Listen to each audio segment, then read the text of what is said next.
오늘 성경 말씀은 예레미야 32장 36절에서 41절까지 말씀입니다. 받들어 봉독하겠습니다. 그러나 이스라엘의 하나님 여호와께서 너희가 말하는 바 칼과 기근과 전염병으로 말미암아 바벨론 왕의 손에 넘긴 바 되었다 하는 이 성에 대하여 이와 같이 말씀하시니라.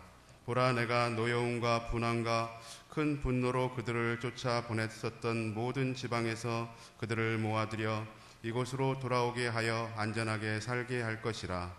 그들은 내 백성이 되겠고 나는 그들의 하나님이 될 것이며 내가 그들에게 한 마음과 한 길을 주어 자신들과 자기 후손의 복을 위하여 항상 나를 경외하게 하고 내가 그들에게 복을 주기 위하여 그들을 떠나지 아니하리라 하는 영원한 언약을 그들에게 세우고 나를 경외함을 그들의 마음에 두어 나를 떠나지 않게 하고 내가 기쁨으로 그들에게 복을 주되 분명히 나의 마음과 정성을 다하여 그들을 이 땅에 심으리라.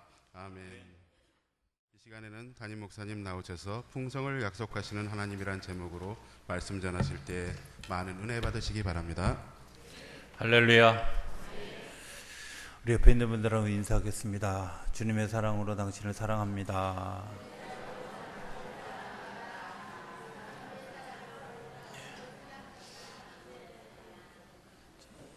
함께 예배하게 돼서 행복합니다. 우리 한 번 더 하겠습니다. 네.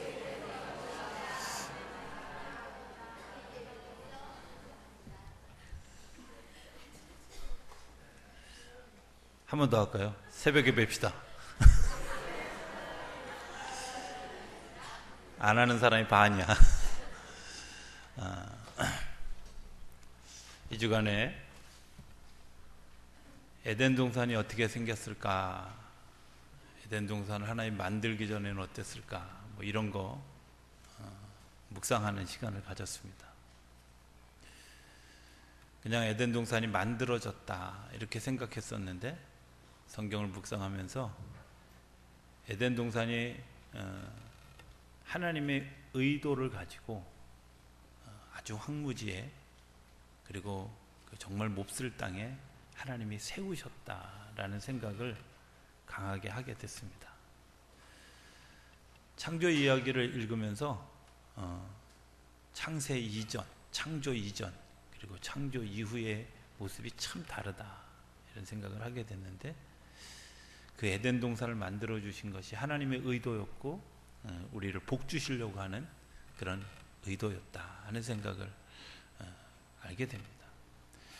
그러면서 또 하나 느끼는 것은 창세기의 그 에덴 동산의 복을 누린 하나님의 사람들이 죄를 짓고 에덴 동산을 쫓겨났는데도 여전히 하나님은 복 주시려고 하는 계획을 가지고 있고 그 5장 2절에 가면 다시 복 주심을 약속하시고 그렇게 했는데도 불구하고 또 죄를 짓고 물로 씻어 버릴 만큼 그런 그 아주 극악한 상황에 있는데도 불구하고 하나님이 그 노아의 방주 사건 이후에 다시 이 사람들을 향해서 내가 너에게 복을 주겠다 하고 창세기 9장 2절에 다시 또 사람들이 바벨탑을 쌓아가지고 하나님의 권위에 도전하는 그런 일을 하고 있는데도 불구하고 그 속에서 아브라함을 끌어내서 내가 너를 복 주겠다.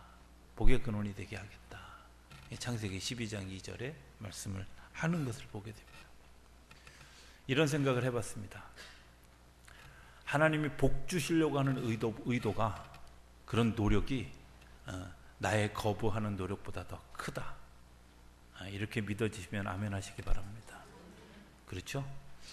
하나님이 복 주시려고 하는 그런 그 힘이 의도가 그 노력이 내가 주님으로부터 벗어나려고 하는 그런 것보다 훨씬 더 강합니다. 그런데 우리가 그런 사실을 잘 알지 못했기 때문에 하나님이 주시는 복을 좀 잃어버리고 있는 것은 아닐까 하는 생각을 해보게 됩니다. 사울이라고 하는 사람이 있습니다. 잘 아는 사람이죠. 사울이라고 하는 사람이 이스라엘의 초대 왕이 되어졌습니다. 왕족이 된다고 하는 것 굉장한 축복 아니겠습니까? 그런데 그 사람을 하나님이 강권적으로 부르기도 했지만 하나님이 가장 합당한 방법으로 왕으로 세우셨습니다. 그를 왕으로 지명해서 불렀고, 그리고 그에게 예언하는 능력과 싸움에서 이길 수 있는 능력을 하나님이 주셨고, 그리고 그저 그냥 이 사람이 왕이다 라고 선포한 게 아니라 이스라엘의 12지파 중에 대표들을 모아서 제비 뽑았는데, 베냐민 지파가 다시 베냐민 지파의 사람들, 가족들, 가장들을 모아서 제비 뽑았는데, 사울의 아버지가, 그리고 사울의 가정 가운데서 제비 뽑았는데 사울이 왕이 되는, 하나님이 절차를 무시하지 않고 그 절차대로 모든 사람이 수용할 수 있을 정도의 그런 그 방법으로 왕으로 세우셨습니다. 성경에 보면 짧게 한 절로 나오지만 그 왕이 되던 날 모든 사람이 다 경배하는데, 어떤 불량한 사람이 그 왕을 향해서 뭐라고 얘기하냐면, 저 사람이 어떻게 우리를 구원해? 이렇게 이야기한 사람도 사울이 품을 수 있을 만큼 이 마음이 넓은 사람이었다 라고 성경은 증언하고 있습니다. 저는 이 사울의 모습을 이렇게 생각합니다. 마태복음 13장의 씨 뿌리는 비유에 보면 이 사람이 어떤 부류에 있을까? 길가? 돌짝밭? 아니면 가시덤불? 아니면 좋은 땅?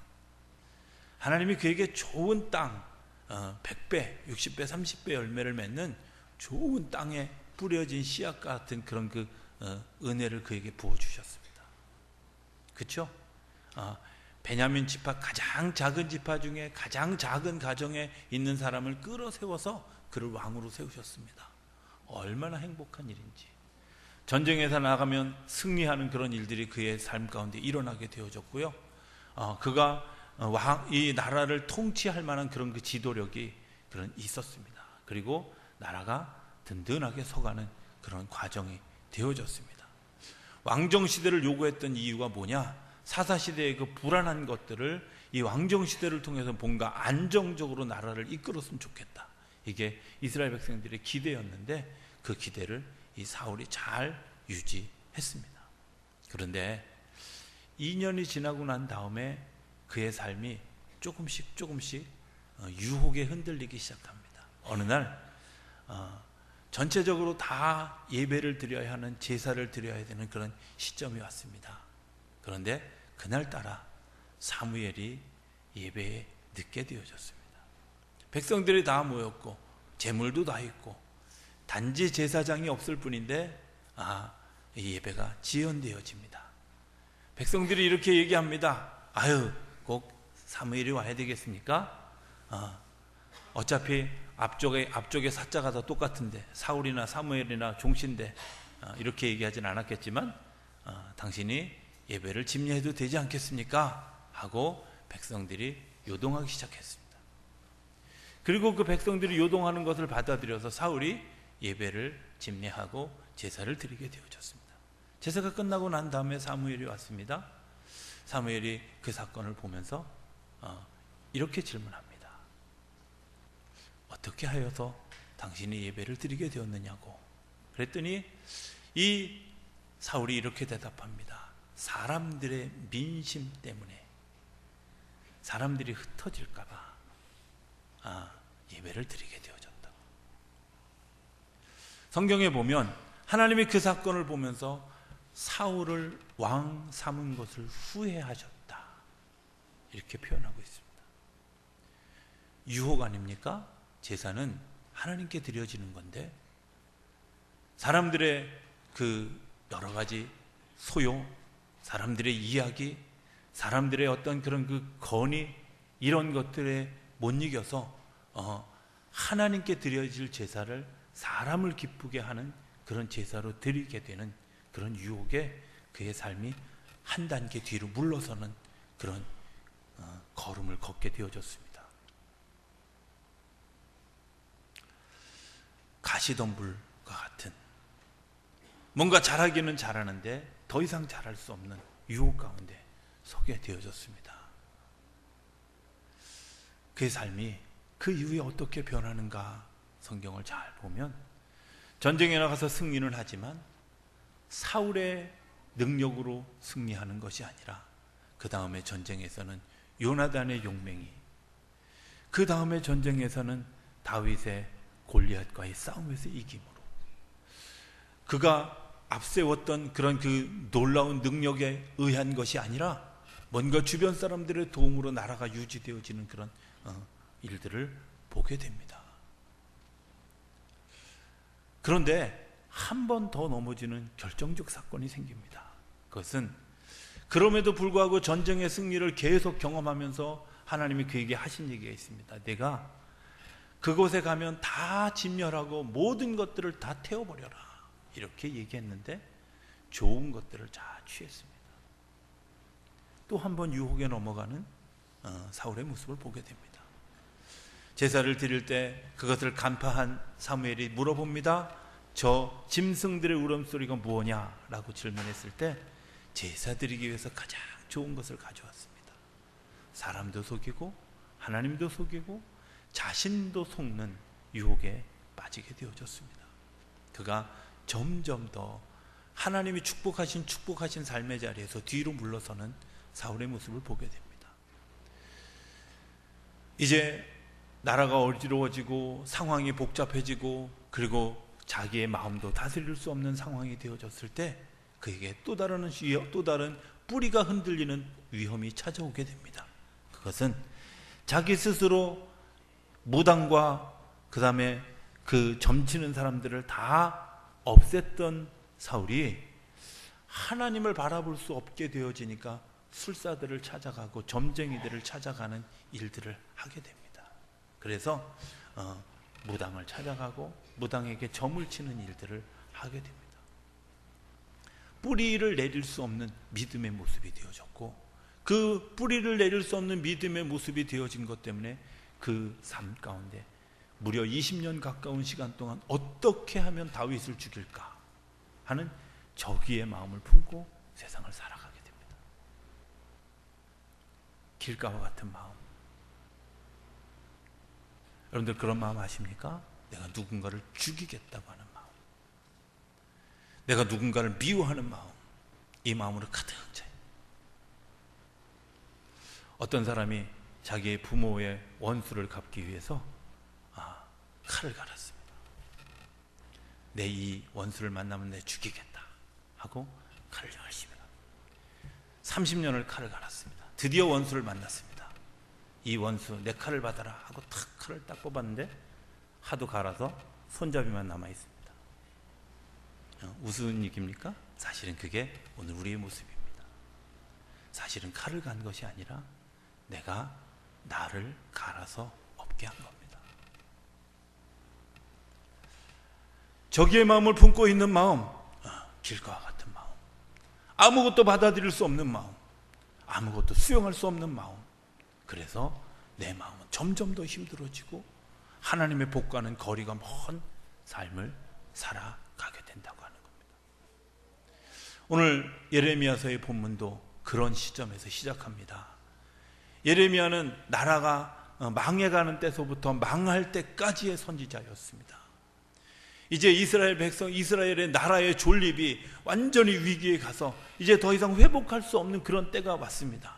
그런데 하나님이 이미 나라가 멸망하는 그때에 하나님이 주신 예언의 말씀이 뭐냐? 내가 너희의 하나님이 되고 내 백성이 내가 너희들이 내 백성이 되게 할 것이다 라고 약속해 주십니다. 이 약속은 무너져가는, 그리고 정말 다 좌절해가는 이스라엘 백성들에게 하나님이 주신 약속입니다. 이유가 뭘까요? 그들이 멸망한 것 때문에 좌절하지 않게 하기 위해서, 멸망한 것 때문에 넘어지지 않게 하기 위해서, 다시 희망을 가지기 위해서, 소망을 가지기 위해서 하나님이 주신 약속입니다. 하나님 왜 넘어져가는, 쓰러져가는, 무너져가는 나라를 향해서 너희가 여전히 내 백성이다, 내가 너희 하나님이 될 것이다 라고 이야기하는 이유가 뭘까? 그것은 이 백성들을 놓치지 않으려고 하는 하나님의 그 마음이 있다고 하는 겁니다. 오늘 우리들을 향해서도 주님께서 이렇게 말씀하십니다. 내가 너희 하나님이 되겠다, 내가 너희가 내 백성이 되게 할 것이다 약속해 주시는 줄로 믿습니다. 우리의 삶이 어떻든 상관없습니다. 복 주시기로 작정하신 그 하나님이 오늘 우리의 삶 가운데 찾아와 주셔서 내가 너를 축복한다, 내가 너를 붙들기를 원한다. 기왕 씨 뿌리는 비유 얘기를 꺼냈으니까 이번엔 역순으로 한번 가보겠습니다. 길가와 같은 마음. 누굴까? 구약의 사울 얘기했으니까 신약의 사울 얘기를 합시다. 신약의 사울, 나중에 바울이 된 바울의 이야기를 좀 한번 생각해 봅니다. 바울의 마음이 어땠을 것 같아요? 길가와 같은 마음 아니었습니까? 그가 사람을 죽이기로 작정합니다. 예수 믿는 사람들을 죽이기로 작정합니다.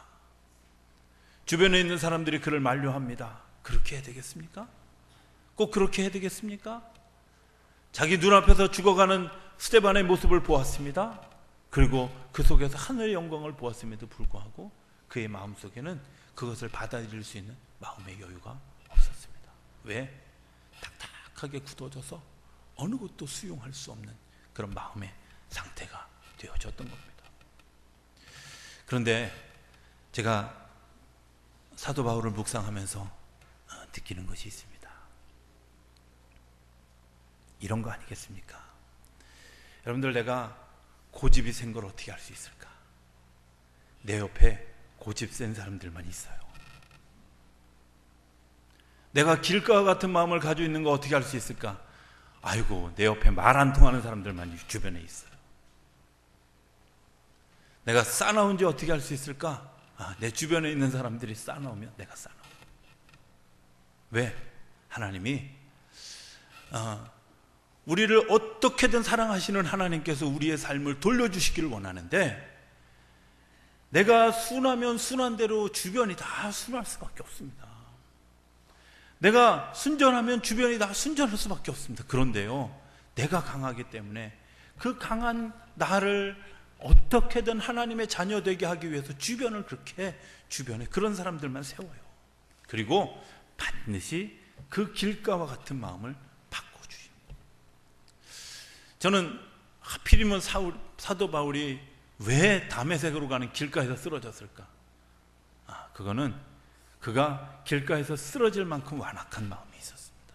가끔은 교인들 중에 이렇게, 나는 극적으로 하나님을 만났습니다, 정말 강권적인 하나님으로 역사를 만났습니다, 이렇게 얘기하는 사람들을 보면서 한편으로 박수치고 축하합니다 라고 생각하지만, 한편으로는 아이고, 옛날에 네가 어떻게 살았는지 알겠다,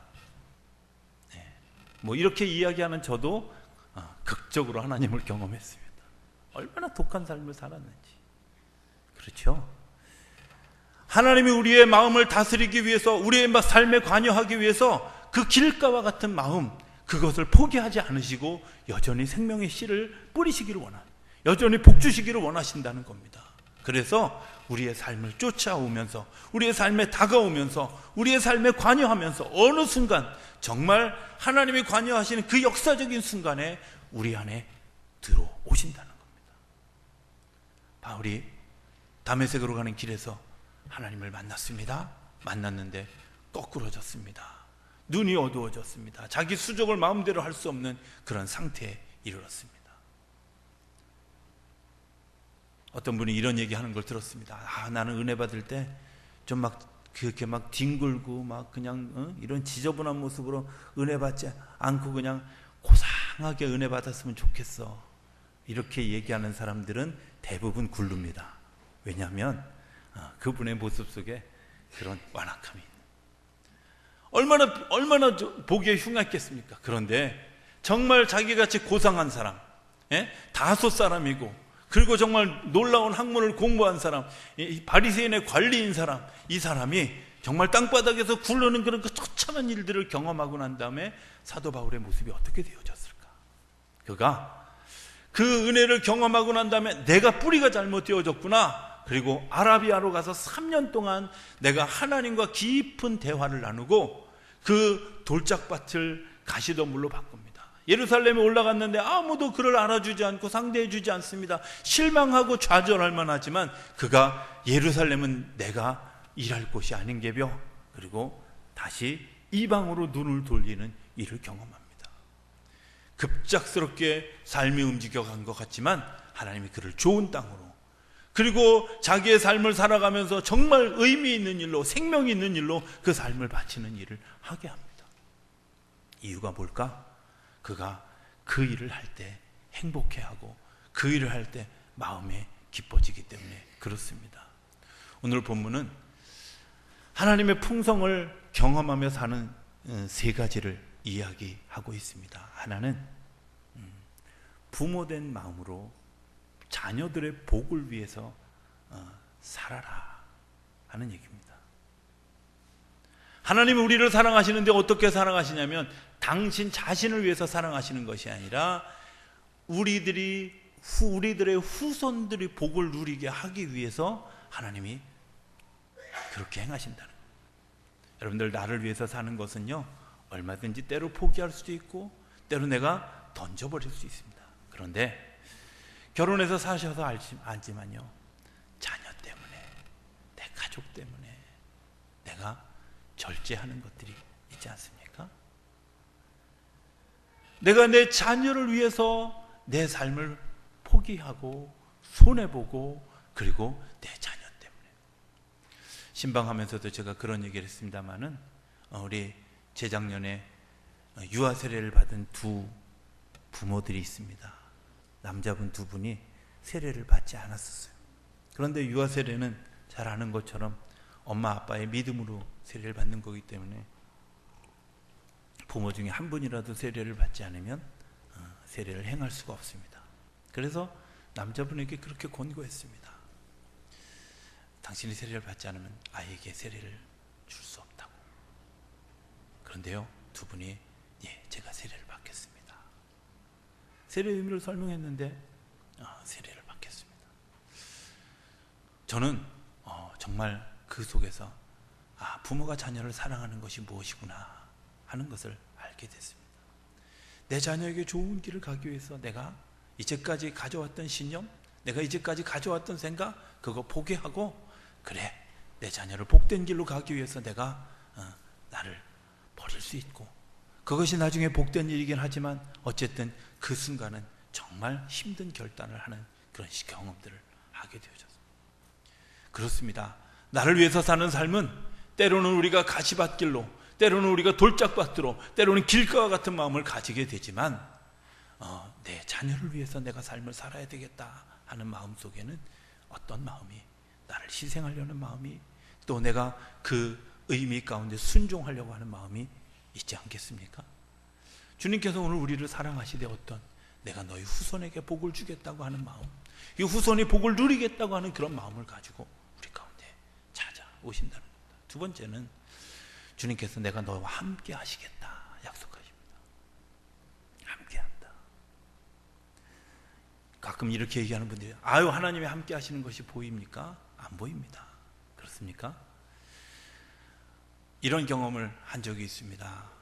제가 대학교 1학년 때 부산에서 서울을 18일을 걸려서 걸어서 서울로 돌아오는 의도를 가지고 걸음을, 그러니까 무전여행 같은 여행을 했습니다. 잠은 텐트에서 자고요. 밥은 얻어먹지 않으면 다 제가 버너를 가지고 밥을 만들어서 먹으면서 18일에 행진했습니다.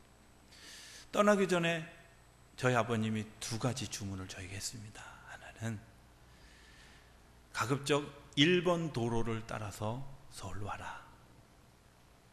그러면 혹시 길을 잃어버려도 금방 찾을 수 있다. 이것이 첫 번째 주문이었고요. 두 번째 주문은 네가 어디에 있든지 내가 저녁 먹을 때쯤 집에 전화를 해서 내가 오늘은 밀양에 있다, 대구에 있다 하고 얘기를 해줘라. 이게 두 번째 주문이었습니다. 그때는 왜 그렇게 해야 되는지 몰랐습니다. 그런데 나중에 한 사실은 저희 아버님이 철도 직원이었는데 각 기차역에 또 아는 지인들을 통해서 제가 어디에 있든지 그 주변에서 나를 도울 수 있는 응원군들을 뒤에서 붙여주셨던 겁니다. 하나님의 사랑이 그런 것 아니겠습니까? 우리가 어디에 있든지 어느 곳에 있든지 어떤 상황 가운데 있든지 내가 길을 잃어버리고 가지 않을 수 있도록 우리에게 길을 제시해 주고요, 내가 늘 보호받을 수 있도록 하나님의 보호하심 가운데 있게 하시는 것. 내가 포로로 끌려갔을지라도 내가 너와 함께하고 있고, 내가 그 발강가에서 기도할 때도 내가 너와 함께하고 있고, 내가 절망 속에, 예레미야는 실제로 감옥 속에 들어갔는데 그 감옥 속에도 내가 너와 함께하고 있다. 이것을 주님께서 우리에게 말씀해 주십니다. 오늘 고통받는 자리, 힘든 자리, 나 혼자 있다고 생각 아닙니다. 주님께서 여러분들과 함께 계시는 줄로 믿습니다. 내가 주님과 함께 하기를 기대하는 것보다 더 큰 은혜로 나와 함께 하여 주신다고 하는 겁니다. 주님께서 나를 붙들어 주시되 내가 주님을 잡는 손보다 더 강한 손으로 나를 잡아주셔서 내가 힘이 빠지고 내가 정말 좌절하고 넘어질 때에도 내 손을 잡아주시는 그 힘이 나를 놓지 않으신다는 겁니다. 주님께서 나와 함께 하신다. 세 번째는 우리에게 기쁨을 주시기 위해서 주님께서 우리에게 너는 내 백성이다. 내가 너의 하나님이 되어주겠다. 이런 생각을 하게 됩니다. 기쁨이 뭘까? 그저 그냥 개그 콘서트를 보면서 웃는 거 이게 기쁨일까? 그 기쁨은 몇 초 가지 않습니다. 그런데 기쁨의 샘이 우리 안에 있어서 그 기쁨이 계속 솟아나야 합니다. 이게 기쁨이지 않습니까? 저는 정말 태어날 때부터 교회를 다니기 시작해서 교회 밖을 벗어나 본 적이 없었는데 성경이 그렇게 지루했습니다. 어느 날은 성경 베고 자면 잠 잘 온다고 해서 하나 베면 잠이 들어올까 봐 2개, 3개 베고 잔 적도 지루한 책이었다고. 어느 날 성경을 읽다 보니까 성경의 인물이 탁 일어서서 저에게 이야기를 하는 그런 경험들을 하게 됐습니다.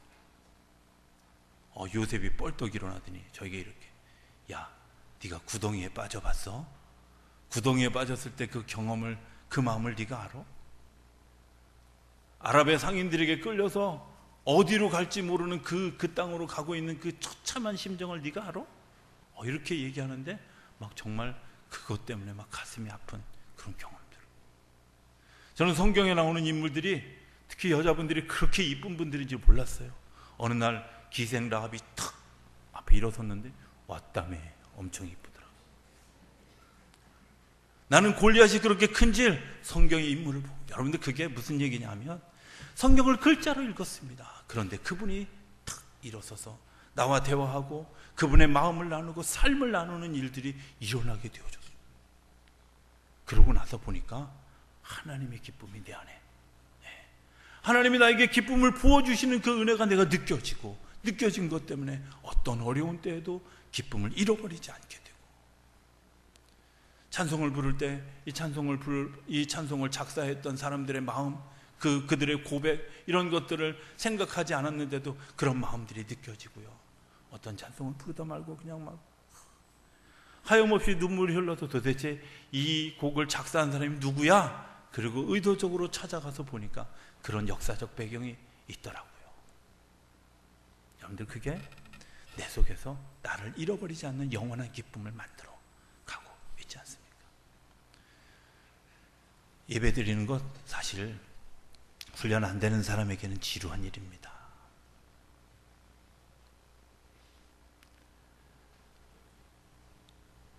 김근수 목사님이라고 하는 분이 있는데요.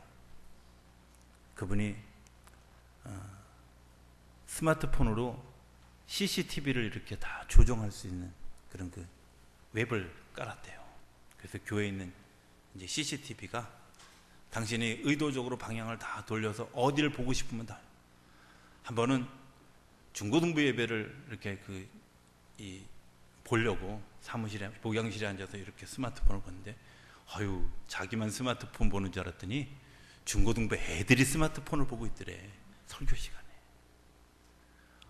저것들을, 그러면서 끌었는데, 생각해보니까 나도 어렸을 때 스마트폰이 없었으니까 못했지, 얼마나 지겹게 예배를 드렸던가, 이런 생각을 하면서 한번 꾹 참았다고.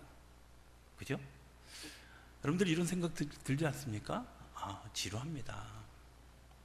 저도 예배 시간에 막 상상의 나래를 피고 쓸데없는 생각을 한 적이 얼마나 많은지 모릅니다. 그런데 중요한 것은 예배가 훈련되어지고 나서 보니까 말씀이 들어오고 말씀이 들려지고, 그리고 정말 피곤할 때에도, 정말 힘들 때에도, 군대 생활하면서 2시간 잤을 때도 교회 가서 예배 드리는데 한 번도 졸아본 적이 없는 그런 은혜를 경험하게 되더라고요. 하나님은 우리를 그 기쁨의 근원을 만들기 위해서 오늘 나를 이끌고 간다, 이제 나의 삶을 이끌고 가신다고 하는 그것이 내게 기쁨을 만들기 위한 하나의 작업이다, 이렇게 여겨질 수 있다면 우리가 그 기쁨을 위해서 오늘 당하는 그런 어려움들을 하나님이 기쁨 과정에 있는 그것으로 내가 경험되어지면 그것을 이길 수 있지 않겠습니까? 저는 여러분들이 하나님이 주시는 기쁨 가운데 서게 되길 바랍니다. 세상에 주는 찰나적인 기쁨이 아니라, 미봉적인 기쁨이 아니라 정말 하나님께서 샘솟듯이 주시는 그런 그 기쁨이 우리 성도님들 가운데 일어나게 되기를 바랍니다. 그런 은혜를 하나님 우리에게 주시오. 오늘 설교의 제목을 풍성을 약속하시는 하나님이다 라고 이야기했습니다. 저는 분명히 믿습니다. 황무지 같은 땅에서 에덴 동산을 만드시고요, 인간이 계속 죄를 짓는데도 불구하고 그래도 내가 복된 존재다, 복된 존재다, 복을 주시려고. 마태복음 13장의 씨 뿌리는 비유를 이 주간에 다시 한번 보면서 이런 생각을 했습니다. 2가지가 준비되어져야 된다. 하나는 좋은 땅, 하나는 생명의 씨. 주님은 지금도 생명의 씨를 우리에게 뿌리고 있습니다. 약속해 주셨고 지금도 행하시고 있습니다. 문제는 제가 아닙니까? 여러분들의 현주소가 어디입니까? 길가와 같은 마음입니까? 길가에서 만나는 수많은 완악하고 두려운 존재들로부터 무서워하지 마시고 좋은 밭을 향하여 걸어가는 여러분들의 삶이 될 수 있게 되길 바랍니다. 돌짝밭을 지나가면서 타이어 펑크 내면서 의미 없는 걸음을 걸어가지 마시고 주님께서 이끄시는 복된 자리로 옮겨가는 삶이 될 수 있게 되길 바랍니다. 유혹과 재리 때문에 넘어져서 내 삶의 방향을 잃어버리고 방황하는 삶이 아니라, 남의 도움으로 근근히 살아가는 삶이 아니라 하나님이 나에게 축복하신 그 삶을 통해서 살아가도록 그 삶의 자리로 옮겨가는 여러분의 삶이 되어질 수 있게 되길 바랍니다. 좋은 땅은 우리에게 분명히 약속합니다. 100배로, 60배로, 30배로. 물질뿐만 아니라 우리의 삶의 모든 것으로 우리에게 약속해 주신 하나님, 그 하나님을 바라보는 한 주간이 되어질 수 있게 되길 바라고, 그 은혜의 승리를 경험하는 저와 여러분의 삶이 되어질 수 있게 되기를 주의 이름으로 축원합니다. 기도하겠습니다. 저희들을 사랑하신 아버지 하나님, 저희들에게 풍성히 주시겠다 약속하신 그 약속 저희들이 들었습니다. 아멘 하고 받아들입니다. 주님, 저희들의 삶에 100배, 60배, 30배의 열매로 축복하여 주실 줄로 믿습니다. 믿음의 열매를 가지고 살아가는 우리 모두가 되도록 인도하여 주옵소서. 예수님의 이름으로 기도드립니다. 아멘.